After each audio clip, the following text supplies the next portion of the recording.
Welcome to Promote Profit Publish. I'm your host, Juliette Clark, and I'm pretty excited about today's guest. She's been a previous guest, and we're going to talk about her new venture. And hopefully some of you guys will glean some tips about things you could do that are like what she's doing to promote yourself. So before we get started, I want to remind you to go grab your free copy, Breakthrough Author Magazine. You can find it at breakthroughauthormagazine.com. And we have been doing monthly live trainings for, almost a year now.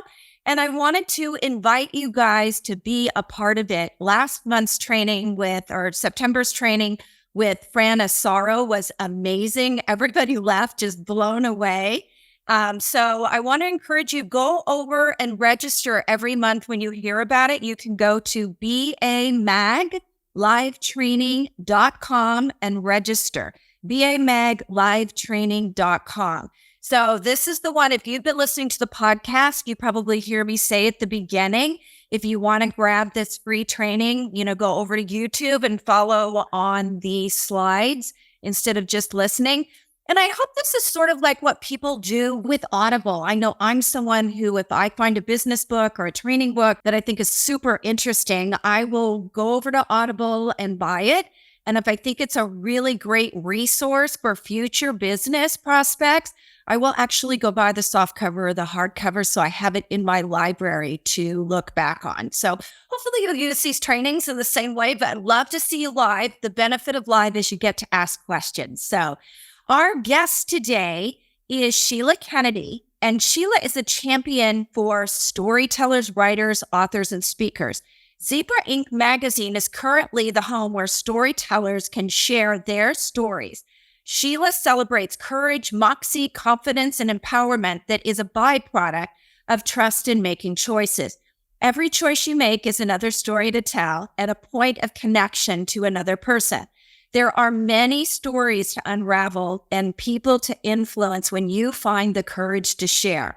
A two-time solo author, co-author of a best-selling memoir of Justice Joseph D. Valentine, he's retired now, and numerous anthologies. Sheila has been a part of the publishing industry as an author, as a publisher since 2013. She not only understands the technical parts of the industry, but also provides mentorship and coaching to aspiring authors and storytellers all over the globe. And I have to share, she is the person who sent us Chase Cunningham. And if you didn't see his book, Gabriel, it's a must see. He's a big proponent of STEM for women and also a cybersecurity expert who thinks women are better at cybersecurity than men. I would have to agree with that. We're better at everything. But, sorry, men. But I digress. It is a story of a fictional story, but there's a lot of scientific information in there that he says is real. It's a really great book. So stay tuned for this interview with Sheila. Sheila, welcome to the show. It's great to have you back. Well, thank you, Juliette. It's great to be here. I love being on this show. So you have a brand new magazine, and the minute I saw it, I flipped through it. I thought it was so cool. But I want to just talk a little bit today about why you did it, what your purpose is. I know your magazine's a little bit different than ours. And I want our listeners, because I think this is a really great way to build an audience, to kind of see the pros and cons of what we're doing. Because in the end, it's a lot of work. It is a lot of work. Yeah, I'm not going to lie. Yeah, but it's really fun. So tell us a little bit about, why you did this and how you thought of it, put it together. Sure. Well, I came from book publishing and, loved doing that. And that was fantastic. However, it was, my attention span was growing shorter, and editing books was getting more and more difficult.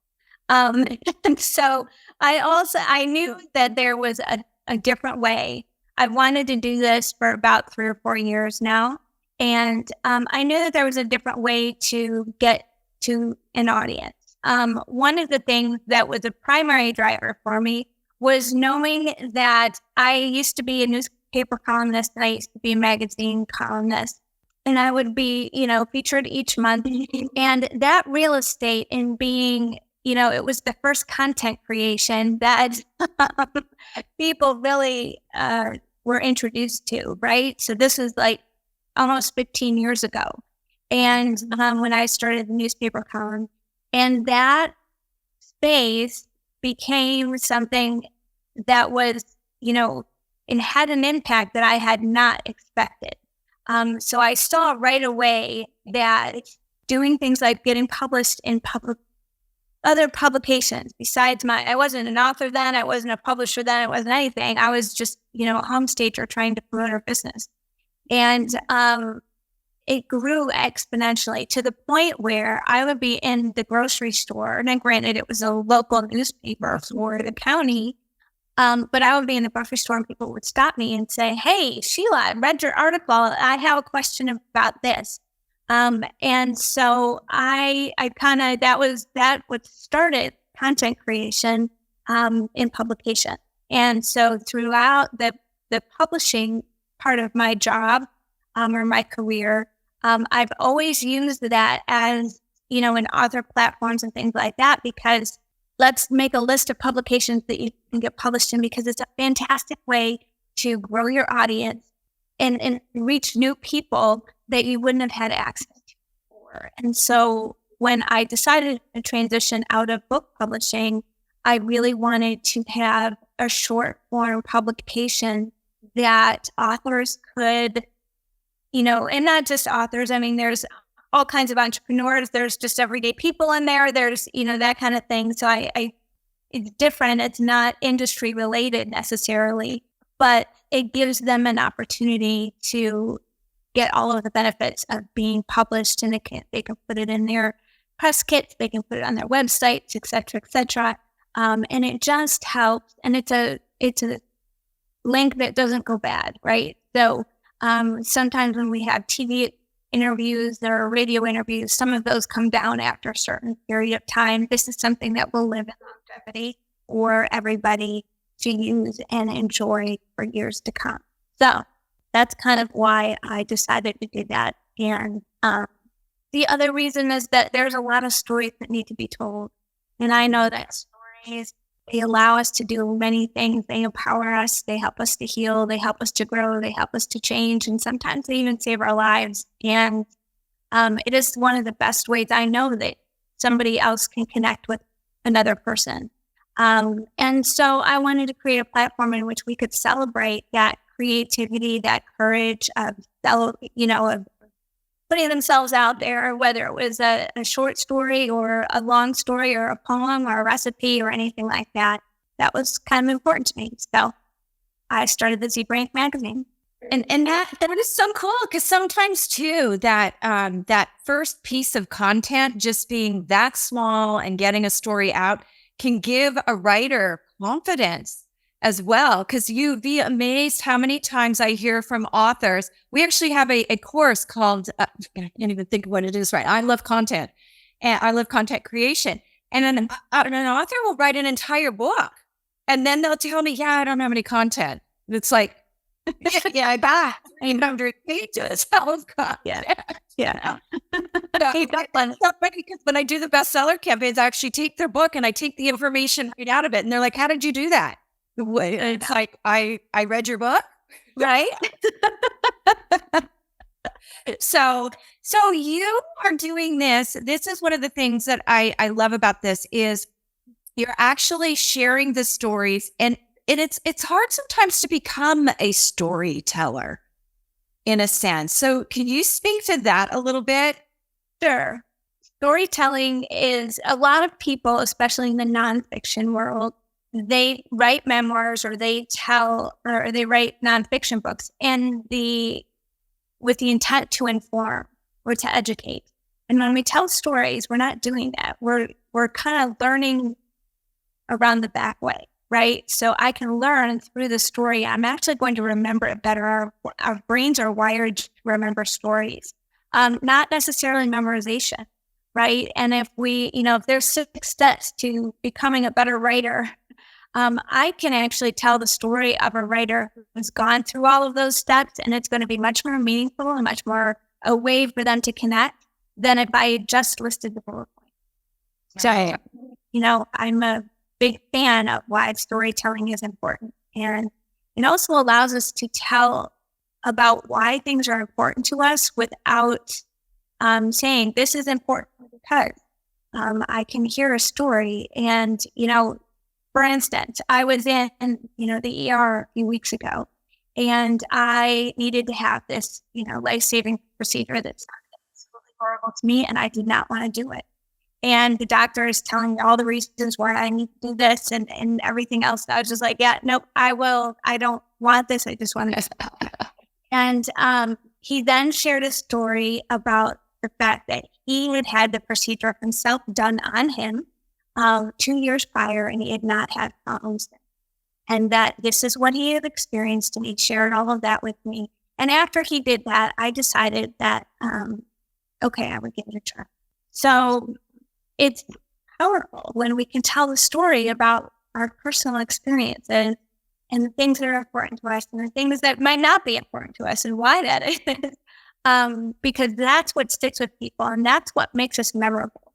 People will remember the story to share with somebody else, but they might not remember the title of a book or the name of the podcast. They're going to remember the story, and then they're going to go search that out. No, I'm a big fan. Yeah, I am too.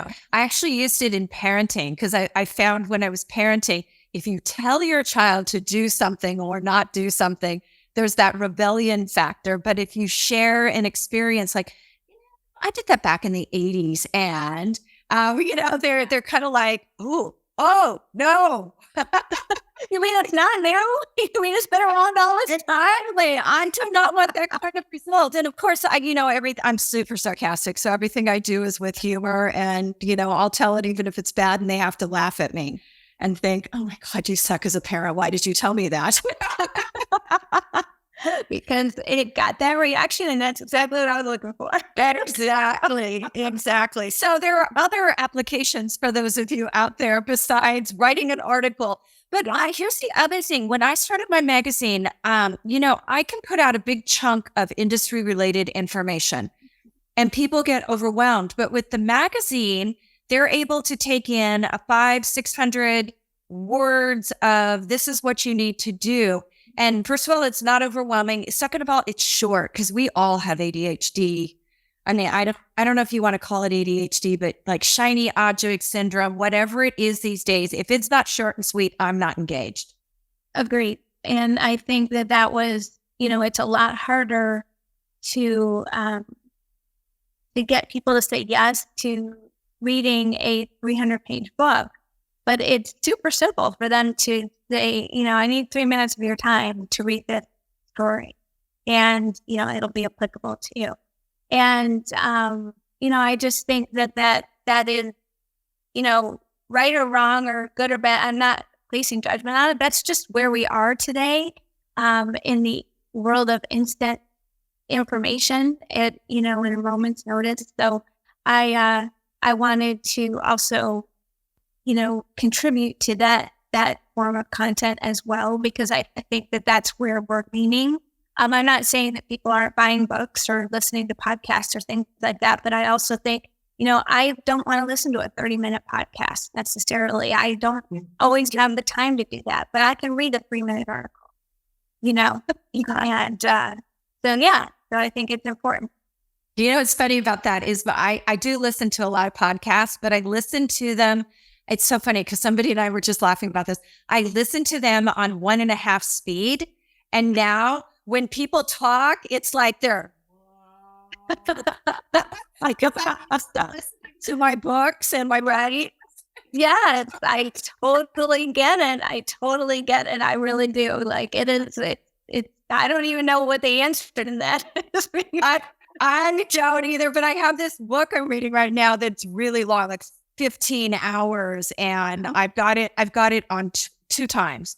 It's over 7 hours. I'm just not doing it, which is really, really obnoxious. So you and I had different reasons, and we have different purposes. And I want to point this out for you guys, because if you're going to do a magazine, if you're going to produce one for your audience, then, you have to have you have to have your reason. You have to have your why.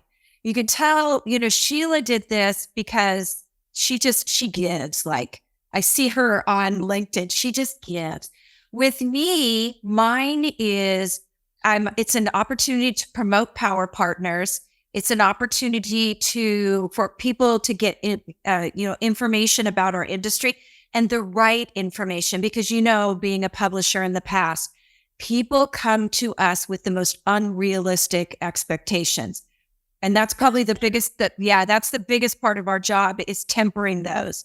And making them understand that this is how the industry is and these are the pitfalls and everything. But so mine is not only building my list and building my client base, but also highlighting my power partners, those people who we go back and forth and we send each other business, and or I have several people in the magazine that I like what they're doing. I don't care if they ever send me business or not. So we have very different reasons for doing it. So when you set yours up, I just want to give people like an inside scoop about what it takes here, because it's not for the faint of heart. So you have a submission process, correct? I do. And with submission also comes with, if they choose that level, so it's actually also a membership for contributors. And so I have a directory that is of contributors, and there's a couple of different levels, and they get to enjoy certain benefits, right? So I have a back end that has all of the marketing resources I have cultivated in the last 25 years. And things like that, about how to grow your platforms, how to, promote things, how to leverage what you've done in this magazine, all of those kinds of things. And one of the other parts of that is that I also get asked quite frequently for speakers, or, industry experts for SMEs, things like that. And now I have a directory in which I can point people to and say, okay, I've got this person and this person, and here's their profile, and, make sure that you reach out. So that building all of that on top of the magazine has been an adventure in the last couple of weeks. And but it's absolutely doable, and it is super fun. So, but people can also contribute to the magazine, and it's a short article, and it's, they're only required one link, and that kind of thing, no photos, all that kind of thing, and that's free of charge. So, I wanted it to be something that was accessible to everyone. If they want to tell their story, great. If they don't, that's okay. And if they want to have all those benefits, that's also an option for them as well. And there's a ghostwriting option as well. So if they don't want to write their own, magazine article, then I will do it, or I will have somebody do it for me. But that, there's a fee for that. And so all of those things are going on at the same time, as well as, all of the marketing files for each one of the contributors and all of that kind of stuff. So there's a lot to it. My goal is to set them up for success. So. Yeah. See with ours, it's not our contributors are power partners, or like I said, people out there, but I also like to really highlight our new books coming out as well. So if someone purchases a certain level of program, publishing program or author traffic school, we'll highlight what they're doing in that, because author traffic school is sort of amazing, because people will come with projects they've wanted to do, and we'll work with them one-on-one on that marketing. So every once in a while, we get something really unique that somebody wants to do that we think is beneficial for that. So submission. Submission is sort of, I don't know about you, but for me, sometimes it's like herding cats, because I have entrepreneurs. So, they get super, super busy. They forget about the deadline. Yeah. Well, I because it's different every single issue. It's not something, and this year, my goal was to produce 2 to 3 this year. And the first one came out, last month. And, but next year it'll be every month, but I don't have regular contributors. So each issue has, 20, hopefully 20, new contributors. And so that opens up. And if somebody doesn't get it in, okay, then, then they don't get in that one, or they, they'll have to wait till the next one. So I haven't really, it's not old enough to, get all of that, but through the editing process, because of course I want to edit everything that comes through, and then I want them to approve it because I have been published before and it hasn't been, they've changed pretty much everything, and that really irritates me. I mean, that's great, but if you wanted that written, then you should have written it yourself. That's not what you asked me to write. Right. And so that's, it's important to me that the authors feel empowered to, have their material. We just make sure that it's all okay and meets, the standard. But yes, it is. That's why I never did anthologies, because I don't enjoy hurting cats. And it's not really my favorite things to do. And that was just not something I ever wanted to do. I had written a book, and I had 12 entrepreneurs that I highlighted. I wrote all the stories, but I had those 12 interviews that I needed to then, translate into writing of their chapter. And that was hard enough, because I had to get each one of them, sign off on that kind of thing. And I was like, yeah, never again. Yeah. And the funny thing is, when I look at anthologies, I always look at it from, why isn't the person who's putting this together, who generally is the person making all the money on the project, why aren't they providing individualized marketing for each person? Because a lot of times they'll collate the material, they'll put it in the book, they'll copyright it to themselves, right, the individual author, and then they want the author to promote the book in its entirety. And I think it would go a lot further if you took that individual story, created some marketing around it, and promoted the book at the same time, because that allows them to promote themselves and say, oh, what a wonderful story Sheila wrote. You know what? Maybe I'll check out the other stories in the book. So I think it would be more complicated, but I think the anthology business is missing some big. They're making it more about, and I can think of one particular person who got busted on Amazon because she was doing this in her name. And if you're in this industry, you know who she is. But it was more about her than it was about the contributors, which really always very much bothers me, because you have to make it about them and you have to market them on there. So, and I think that the magazine, or the Zebra Ink magazine anyway, is very much like that. I send out the individual, and I'm not gonna lie, it's a pain in the neck. But it is. I think it's worth it. So I have all of their individual links, articles linked and put together. I have graphics for that, and I send that to them.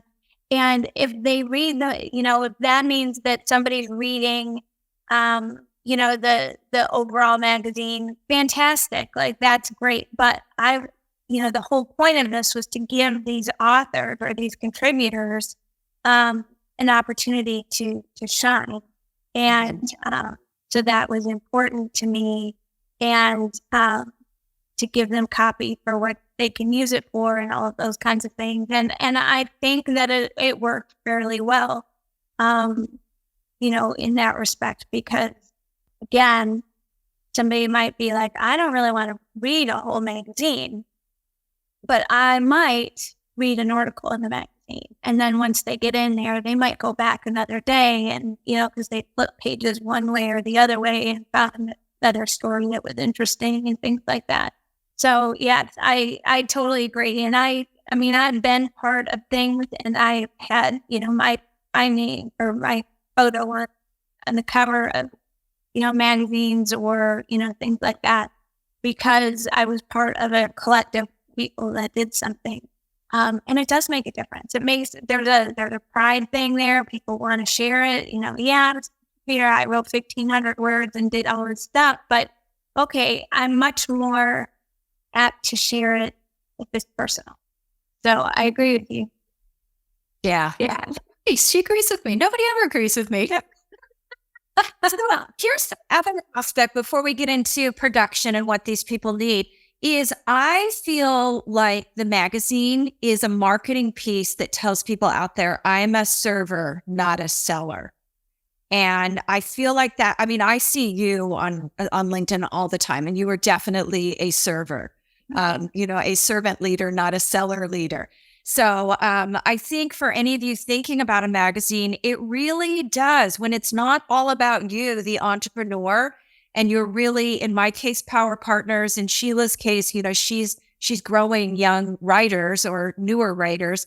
It shows that you're not in it for the money. And I don't know how many times I hear a client come to me and say, oh, I talked to so-and-so the other day. And they're all about the money. Like I don't feel like they're going to serve me. So, this, as much work as it is, this could be a piece that really is a service marketing piece versus a selling marketing piece. 100%. And I mean, let's not underestimate the fact that I do make money on it. Like because it's not, I don't want you to, but it's very easy to sell, hey, you're going to put a little bit of effort and a little bit of money into this, and we're going to create this result for you. And that's just something that's attractive to people. And if they want to do it, awesome. If they don't, awesome. Like, I'm not in the business of converting people. Like, I'm not going to convince you that this is a good idea. If you don't see the value in this, that's okay. You might someday, and I'll still be here. So I'm not attached to that, like, I'm just going to keep doing good work. And that naturally brings people to the forefront. So. Yeah, absolutely. So let's talk about, we have all of our articles in-house. Mm-hmm. We are done with the herding. Everything in-house. So once it's in-house, I put it together into Google folders.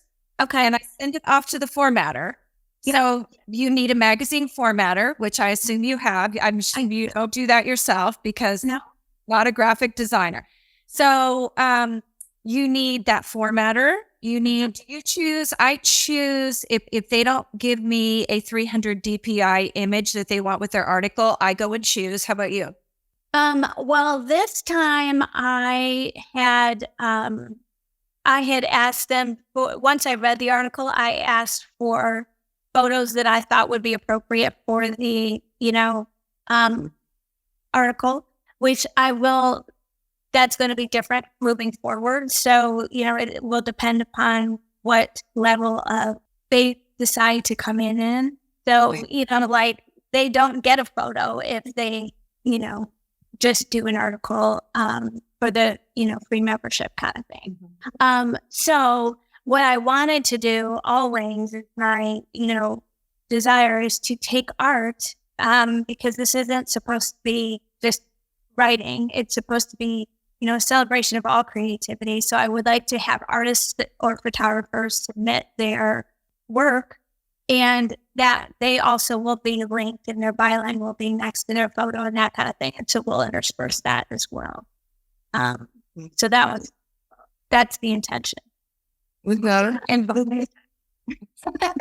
So if you're not doing what Sheila does, you need something like Photo Bucket, Deposit Photo, one of the paid subscription. I either use that, or I use covers, or I also, if you have a personal image of some sort that's from the, let's say, like a family photo, it's a family story or a family book. Like on I think my third book, those are actually pictures of my family, the black and white from the olden days.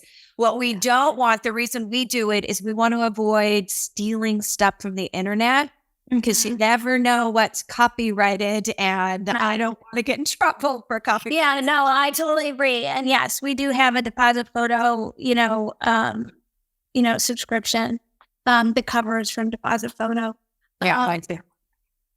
Like that's not and like I said, all of the other ones that are inside the magazine were given to me as personal property, if you will, so that it wasn't a copyright issue. And that's the same thing with, the articles. I've asked that I don't own the content rights because, again, that's something that's super important to people, but they can have it where it's been published before, but that article can't have rights attached to it to somebody else. So like if they published in your magazine and you have rights, or you say that it's exclusive content, I would not then turn around and say, oh, okay, well, let's put it in the brand magazine. That's not cool. And so that's not what I was hoping to ever have to do. So that's part of the submission guidelines. It has to be original work, has to be their work, and can't have any exclusivity clauses over it. So yeah, and it sounds like you and I both use Deposit Photo. For those of you out there thinking those websites are really expensive, Deposit Photo has once or twice a year they have a great sale where you can get 100 photos for, I don't know, I think it's gone from $100 to $200 with inflation, but it's still, if you were to buy those individually, they would be a lot more money. So send it off to the formatter. It's designed. You've got the whole package. You've got it back. I use Issue. What do you use to? I do too. Yeah, Issue. So ISS. We should do affiliate links here. I didn't even think of that. I know, right? ISSU.com. So you can take that new magazine PDF, you upload it, you can put notes, you can put, I believe you can actually, we do this with the clickable. So when you ask your contributors to put one link, you can actually put links in there and make them clickable inside of the magazine. So promotion, if you're someone who's going to try to do this at home, we actually go back to our formatter when it's done, and we have them create a LinkedIn banner and produce each one of the magazine pages as an individual JPEG, so that we can give them back to our contributors, and they can choose to promote the whole magazine, or they can choose to promote themselves. Most of them promote themselves, unfortunately. They don't do a bunch on the magazine, but that's okay too. I'm there. I have them as contributors as an additional promotional tool. Sure. So we also write a swipe that our people are able to use. But I do have to give a shout out here. Nina Froh-Reap and Robin Steft, they write their own copy, and it's so much better than the copy we got for the magazine. I should probably ask them to write the monthly magazine copy. So what do they do on the promotion end for that might be a little bit different? So we use Indesify in order to format it. So when it goes up, I can do the social, repurposing myself, and which is great. So I don't have to, bother Jackie with it. But so that wasn't a big deal. I normally always do a swipe file, and I didn't with this first issue because, well, there's a lot of reasons, but I didn't. And that was something I will never not do again, because that is what I've learned about most people is that they don't know how to promote. They don't know what they need to say. They don't know how to say it. They don't know where to put it. They don't know, and I know that I'm not dissing anybody that knows how to do it, but there's a lot of people that don't. Yeah. And so, they don't know how to tag things. They don't know how to, all of that. So I am going to create, that a standard document that says, this is how you, we'll go with them, and then their individual links, and all of the magazine graphics and the full screen link and all of those kinds of things. Because when you have 20 people promoting at the same time, that follows naturally, the impressions and the reads and all of that naturally follows. So, I did not take any ads out. I don't intend to. That's not really my style, but if I get to a point where I feel like it's necessary, or, that kind of thing, I will. I'm not opposed to it, but I want to see what it'll do without it. And so far I've been pretty. Yeah, I don't run ads either. And for those of you who are listening who don't know what a swipe is, because I kind of jumped into it, Right. A swipe is a copywritten email. So, it's a little bit different. It's a suggestion for my people. They don't have to use any of them. What we use the banner for is we actually have our LinkedIn newsletter, and either the first of the month or right before the first of the month is released, we'll put it in our newsletter with a click, and it has that written copy there, and we'll tag a few people on it as well. Yeah, I haven't really done, I'm not big on ads. I'm not on Facebook. I'm only on LinkedIn. I kind of, social media is one of those things that, I don't know about the rest of y'all, but it's a time suck. I got off Twitter. Plus, not only that, it's just gotten really toxic. So I got off of Twitter in 2016. I had a huge audience too. 2020, are you following a pattern here? A lot of time I got off Facebook and Instagram. Yeah. Well, so there's a couple of things. So, I'm on all the platforms, including TikTok and Pinterest. And I will say that Pinterest is something that it really is its own search engine. It's a lot like the YouTube days of yore, where YouTube was its own search engine and it was, had its own algorithms, things like that.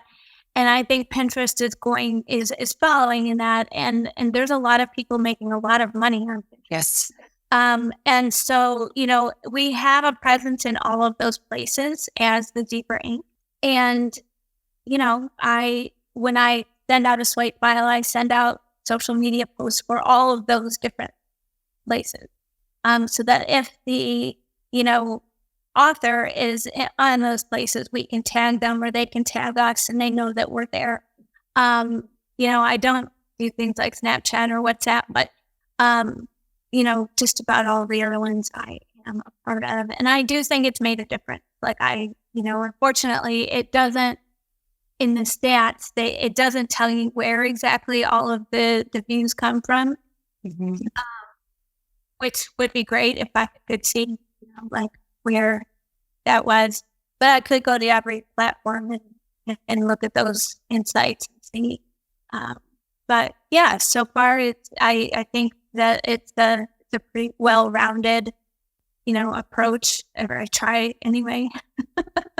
Is WhatsApp a place to post things? All I get are marriage proposals from foreign people. Like, I'll say I have no idea, but the last time I used WhatsApp was when I had a client that lived in Dubai. And so we use that to communicate with each other. But I know that it's a thing, like it's people use it all the time. So it's just not something I do, but, power to you. I don't use Thread. Yeah. I don't use, the phone call one or the audio one. I can't remember the one. Clubhouse. Yeah. I don't do those either. But, I think that, it has helped. So, and it also helps, I think, the authors, because they're all on different platforms. So, that's okay. And that they can have that, attachment. And I think that helps when we're doing that. And coming soon, I'll also have a top pick of, the week, if you will, where people from the directory will be shared in their, in their platform, not necessarily their article, but their platform. So it'll be something opposite that, which I think, again, is just a really fun way to be able to promote people and to get them out into the world. And, most of the people that are in the magazine have a story to tell, but it's usually about a product or a service or an event or something like that they want to, share about. And so, I don't really want to have ads in the magazine, but I do, telling the story and then linking to a marketplace in the back of the magazine is my way of saying, okay, so there's books, there's podcasts, there's live streams, there's products, and all of those kind of things, because that helps. Yeah, it does. We use our back cover much the same. It's first come, first serve for our contributors. And if somebody has an event coming up, I think the short-sightedness that I just had to lay out in new submission guidelines is they'll come to me in February and say, oh, I have an event in March. And it's like, well, that should have been the back cover of January. Right. January for that to come out in March or even a month ahead of time on that. So for those of you who are listening, you're going to see a lot more Sheila. She's going to be a 2024 contributor to Breakthrough Author Magazine. We didn't have anybody who was talking about storytelling, and it is an art. And we talked about that before we jumped on here. Some people do their storytelling with a heck of a lot of TMI. The point is to be vulnerable, not just blab. Like I think, what does Chris call it? Don't have a barf draft. That's what she calls it. Our editor. It's meant to be vulnerable, not a barf draft. So Sheila's going to, ferret out those problems for us and talk a little bit about how we can all do it better. Where can we find you and our magazine if they're interested in contributing and if they just want to grab your next issue? Sure. Probably the best place is www.thezebrainc.com, and it's ink with a K, not a C. And there's a page there for the magazine. You can click to subscribe. And then there's also, you can see on the Join Us page, there is all of the options for submission. And so that's probably the best way to do that. So there are zebras behind you. Are you just obsessed with zebras? Well, the short story of that is when I was going through a hard time and I didn't think I had any choices, I was reminded by a friend that I always have the option to choose my reaction to any situation. And a couple of months after that really hard time, I had chosen a different way to conduct myself. And it actually, I slayed the giant. I was in that rock in a hard place situation. And then when I read Shel Silverstein's poem called The Thing About Zebras, or the zebra question, I guess it's called, he asked the zebra if it was black with white stripes or white with black stripes. And the zebra answered him with questions like, well, are you neat with sloppy ways or sloppy with neat ways? Are you good with bad habits or bad with good habits? And it went on and on and on. And he decided never to ask the zebra a question again. And so what I decided to do was take the zebra print and use that as a visual reminder to remind me that I had the power to choose my reaction. And that was a very empowering, moment for me. And I wanted to spend the rest of my life making sure that everybody else knew they also had that same power to do that. And so ever since then, the zebra has been my mascot, and I use that everywhere so that I remind people that they have the power to choose. Love that. I'm so glad that came up, and I had to ask. I'm obsessed with wolves. I just took a painting, so I'm like the wolf girl right now because it's so hard to paint. Sure. Yeah. Well, you guys, thank you so much for joining us today. Thank you, Sheila. And I hope you guys go over and grab her magazine when you grab ours. And I'm excited to have you on board for 2024. All right. Well, thank you so much, Julianne. I appreciate it, and really been fun.